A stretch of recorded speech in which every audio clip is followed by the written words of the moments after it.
through so many barriers was all in vain. It felt so pointless to get into Harvard only to have my brain turn against me there. The fact that I was no stranger to adversity hurt before it helped. PTSD added fuel to the anger I already felt about how unfair life seemed to be.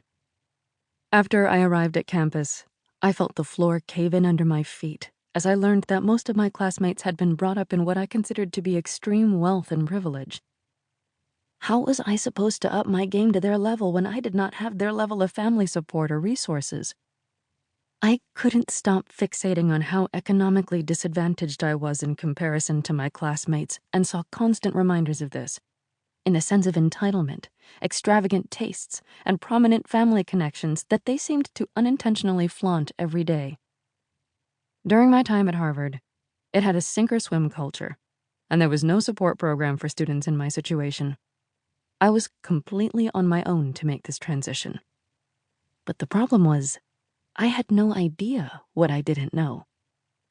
Further, throughout my childhood, the only person in my life that I could 100% rely upon was me.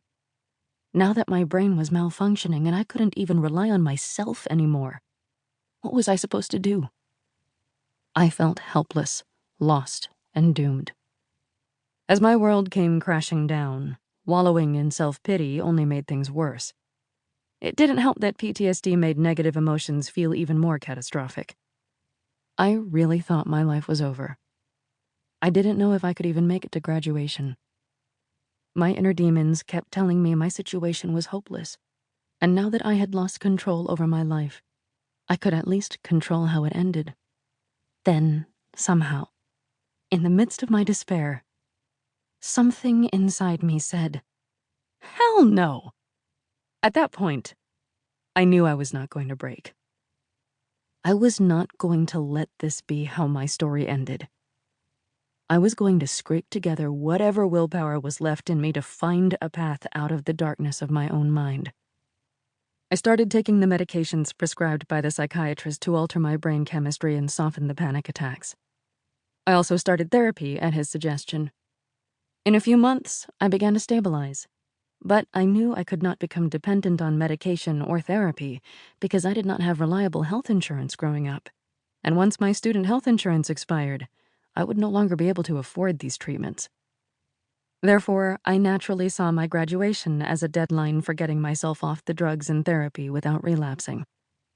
As I searched for a solution, it dawned upon me that losing control of my brain meant that I had to stop taking it for granted. I had to take ownership of how I was affecting my own brain every day and start appreciating what my brain did for me. So I decided to learn what science could tell me about the brain, and then use this knowledge to experiment with different approaches to help mine function better. The more I learned about the brain, the more fascinated I became with my own. From my research, I realized that the very same self-defense mechanisms I had built as a child to protect me from danger were now the cause of negative spirals that made me fall apart. Once I understood how my symptoms could be traced to the neural wiring inside my head, I had a very stark choice to make. Change my neural wiring or self-destruct? A very important lesson I learned from taking medication like Zoloft was that altering my neurotransmitter levels could change which neural circuits in my brain readily fired, and that this could change how I felt, thought, and acted.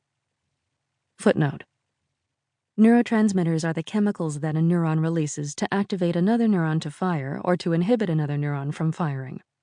For the most part, medications for mental health conditions work by increasing or decreasing levels of certain neurotransmitters in the brain. Zoloft is a selective serotonin reuptake inhibitor, which scientists believe has the effect of increasing the activity of serotonin-driven neural pathways in a patient's brain. As I connected my thoughts and feelings to the firing of neural circuits, I realized that whatever neural circuits were activated did not necessarily provide an accurate view of reality. If the wiring was faulty, the distortion could be extreme. Since neurons that fire together wire together, it dawned on me that I could actively think specific thoughts, do specific activities, or self-generate specific feelings to trigger specific neural pathways to fire and wire. This meant I could intentionally activate different parts.